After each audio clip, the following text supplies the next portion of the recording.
Hello students, हमने पिछले video के अंदर बात की भ्रूण के डेवलपमेंट की, भ्रूण के विकास की। अब हम पढ़ने जा रहे हैं बीज का विकास। बीज किस प्रकार से डेवलप होता है, बनता है। बीज का विकास, बीज का विकास, डेवलपमेंट ऑफ सीड। देखिएगा, भ्रूण का जो डेवलपमेंट है वो बीजांड में उपस्थित भ्रूण कोश की अंड कोशिका के निषेचन से होता है। और भ्रूण कोश में उपस्थित जो द्वितीयक केंद्रीय कोशिका है उसके फर्टिलाइजेशन से या त्रिक संलयन से, यानी मैं ये कह सकता हूँ कि द्वितीय निषेचन से भ्रूण एवं भ्रूण कोश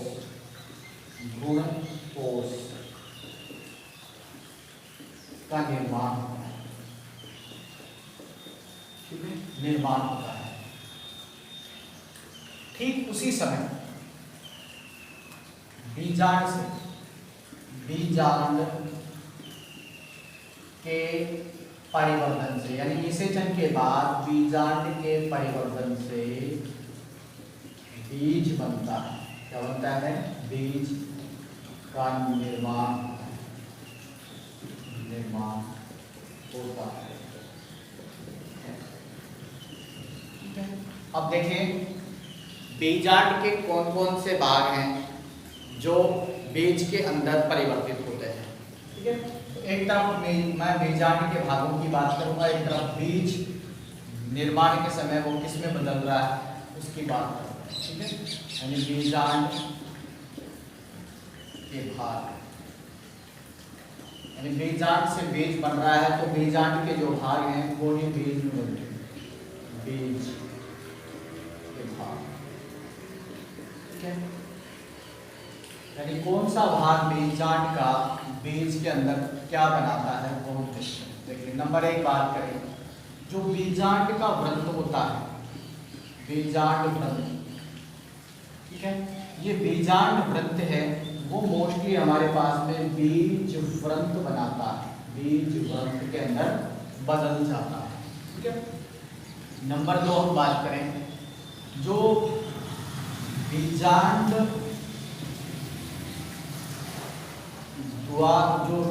का काय है, बीजांड का। ठीक है, ये बीजांड काय मोस्टली क्या होता है कि ये वैसे तो नष्ट हो जाता है, बीजांड नष्ट हो जाएगा, लेकिन कुछ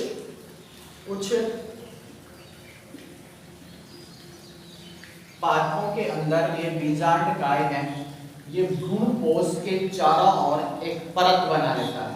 ठीक है, यानी कुछ पादपों में ये भ्रूण कोश के चारों ओर एक परत बना लेता है, तो ये किस में बदल जाएगा, उस परत को कहेंगे परिभ्रूण कोश। ठीक है, कुछ पादपों के अंदर ये किसमें चेंज हो जाता है, परिभ्रूण कोश में, जबकि सामान्यतः क्या हो जाता है, सामान्यतः यह नष्ट हो जाता है। ठीक है, नंबर तीन हम बात करें, जो बीजांड का अध्यावरण है, अध्यावरण की बात करें, जो आवरण है बीजांड के ऊपर जो आवरण है वो मोस्टली बीज का क्या बनाता है, बीज चोल बनाता है, बीज चोल। ठीक है, अब देखिए दो प्रकार के अध्यावरण हैं, तो जिसमें जो बाह्य अध्यावरण है, ठीक है, वो तो क्या बनाता है हमारे पास में, बाह्य चोल। और इस बाह्य चोल को हम कहते हैं टेस्टा। ये कठोर होता है, ये टेस्टा कहलाता है। बाह्य अध्यावरण बाह्य चोल बनाता है बीज का, जिसको टेस्टा कहते हैं। टेस्टा एक कठोर आवरण होता है जो मोस्टली बीज का एक सुरक्षात्मक आवरण भी है। ठीक है, इसके अलावा जो आंतरिक आवरण है, आंतरिक आवरण, अध्यावरण कह सकता हूँ, आंतरिक या अंत अध्यावरण। ठीक है, ये हमारे पास बनाता है इसका अंतःचोल। ठीक है, ये अंतःचोल थोड़ा कोमल होता है, पारदर्शी होता है और इसको कहते हैं टैगमैन। इसको टैगमैन के नाम से जाना जाता है। यानी कहने का मतलब बीज चोल जो बनता है वो अध्यावरण से बनता है। अगर बाह्य चोल की बात करें तो वो टेस्टा होता है, अंतःचोल वो हमारा टैगमैन होता है जो अध्यावरण से निर्मित होते हैं। ठीक है। इसके अलावा हम बात करें नंबर 4, इसके अंदर जो रेफे एवं हाइलम वाले भाग होते हैं, हाइलम, ठीक है, इनके अंदर परिपक्वता आती है, परिपक्वता, ठीक है। उत्तकों के अंदर केवल परिपक्वता आती है, कुछ विशेष परिवर्तन नहीं होते हैं, विशेष परिवर्तन नहीं होते हैं, ठीक है। कुछ विशिष्ट परिवर्तन नहीं होते हैं, इनमें केवल मैच्योरिटी आती है, राइट। ये बीज के अंदर परिवर्तन के समय जो है ये बीजांड के भाग हैं वो बदलते हैं, ठीक है। अब बात करें हम कुछ जो पादप हैं, पादपों के जो बीज हैं, बीजों के जो आवरण है, आवरण, ठीक है, या चोल है, वो मोशल एवं खाने योग्य होते हैं, खाने योग्य होते हैं, ठीक है। गूदेदार और मोशल और खाने योग्य होते हैं। ऐसी स्ट्रक्चर्स हैं, उन स्ट्रक्चर्स को कहते हैं एरिल, ठीक है, इनको कहते हैं एरिल। यानी इनके अंदर जो खाने योग्य, बीजों के ऊपर जो खाने योग्य भाग है वो एरिल कहलाता है। जैसे कि एग्जाम्पल की बात करें तो लीची के अंदर ऐसा, लीची, ठीक है। इसके अलावा एक और हमारे पास में फैक्ट है कि यूफोरबिएसी कुल के प्लांट है, यूफोरबिएसी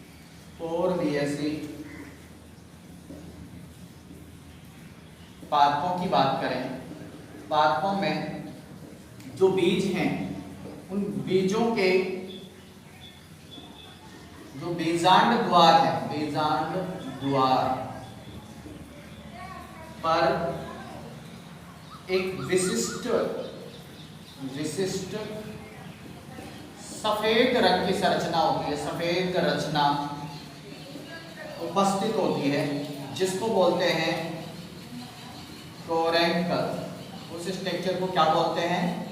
कोरेंकल कहते हैं। देखिए इस प्रकार की होती है, जैसे ये बीज होता है हमारे पास में, जैसे आरंडी के अंदर होता है, ठीक है। तो इसके इस भाग पर इस प्रकार की एक संरचना उभरी हुई होती है, जो मोस्टली क्या होती है, व्हाइट रंग की एक संरचना उभरी हुई होती है। इसको बोलते हैं कोरेंकल, इसको बोलते हैं कोरेंकल, ठीक है। इनमें एक कोरेंकल उपस्थित होती है, ठीक है। तो इस प्रकार से हमारे पास में जो है बीज का निर्माण होता है। अब भ्रूणपोष की उपस्थिति और अनुपस्थिति के आधार पर हमारे पास में दो प्रकार के बीज पाए जाते हैं, ठीक है। देखिएगा दो प्रकार के कौन कौन से हमारे पास में बीज हैं वो हम देखते हैं।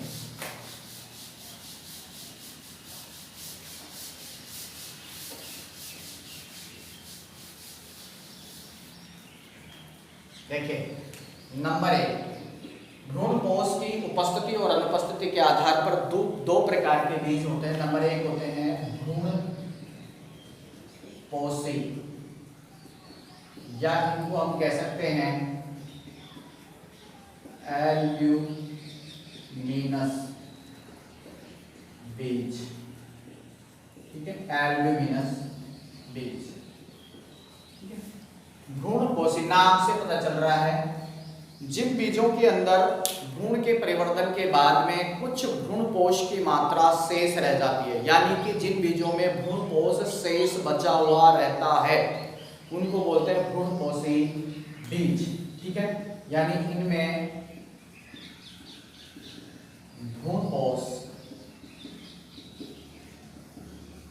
की शेष मात्रा उपस्थित होती है, ठीक है, उपस्थित होती है। इनके अंदर भ्रूणपोष की कुछ मात्रा शेष रह जाती है, कब? क्योंकि भ्रूण के परिवर्तन के समय भ्रूण कोश का उपयोग होता है, लेकिन फिर भी कुछ भ्रूण कोश शेष मात्रा में बच जाता है।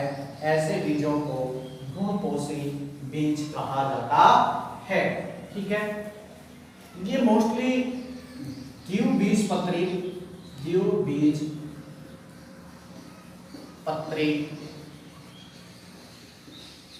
पादपों के बीजों, यानी द्विबीजपत्री पादपों में जो भी बीज हैं वो बीज कैसे होते हैं, एक बीजपत्री पादपों। ठीक है, एक बीजपत्री पादपों में जो भी बीज होते हैं वो कैसे होते हैं, भ्रूणपोषी होते हैं। इनमें भ्रूणपोष उपस्थित होता है, जैसे मक्का, बाजरा, ठीक है, गेहूं, ठीक है, इनके अंदर जो है भ्रूणपोषी जो है बीज उपस्थित होते हैं। ठीक है, सेकंड नंबर पे हम बात करें अभ्रूणपोषी, या इनको हम कह सकते हैं गैर एल्ब्यूमिनस बीज। गैर एल्ब्यूमिनस बीज, ठीक है, ये ऐसे बीज होते हैं जो जिनके अंदर भ्रूणपोष अनुपस्थित होता है, या मैं ये कह सकता हूं जिन बीजों के अंदर भ्रूण के परिवर्तन के समय, भ्रूण के विकास के समय संपूर्ण भ्रूणपोष का क्या हो जाता है, उपयोग कर लिया जाता है। इनके अंदर भ्रूणपोष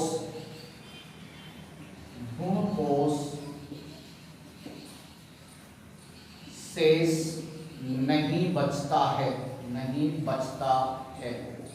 ठीक है, यानी कि मैं ये कह सकता हूं कि संपूर्ण भ्रूणपोष का उपयोग कर लिया जाता है। किसके समय, भ्रूण के डेवलपमेंट के समय संपूर्ण भ्रूणपोष का उपयोग हो जाता है, तो उसमें भ्रूणपोष शेष नहीं बचेगा। ऐसे जो बीज होंगे वो कहलाएंगे अभ्रूणपोषी या गैर एल्ब्यूमिनस बीज। ठीक है, एग्जाम्पल हम बात करें, जस्ट इसके अपोजिट होगा द्विबीजपत्री। यहाँ हमारे पास में द्विबीजपत्री जो प्लांट्स हैं, जैसे कि चना है, मूंग है, सरसों है, मटर है, ठीक है, ये क्या होते हैं हमारे पास में गैर एल्ब्यूमिनस बीज होते हैं, या मैं ये कह सकता हूँ जिनमें भ्रूणपोष क्या होता है, अनुपस्थित होता है। ठीक है, इस प्रकार से हमारे पास में बीज का डेवलपमेंट बीजांड से होता है। ठीक है, बीजांड के जो विभिन्न भाग हैं वो बीज के अंदर परिवर्तित होते हैं, बीज के अंदर अनेक भागों का निर्माण करते हैं। ठीक है, भ्रूणपोष की उपस्थिति और अनुपस्थिति के आधार पर जो बीज हैं वो दो प्रकार के बीज हमने बताया, दो प्रकार के बीज बनते हैं। एक भ्रूणपोषी या एल्ब्यूमिनस बीज होते हैं, एक होते हैं अभ्रूणपोषी या गैर एल्ब्यूमिनस बीज होते हैं। ठीक है, जो एक बीजपत्री पादपों में भ्रूणपोषी बीज होते हैं और द्विबीजपत्री पादपों के अंदर अभ्रूणपोषी बीज होते हैं। ठीक है, नेक्स्ट टॉपिक के अंदर हम पढ़ेंगे फल का विकास पढ़ेंगे।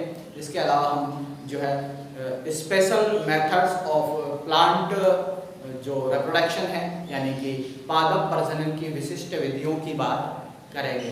ठीक है, धन्यवाद।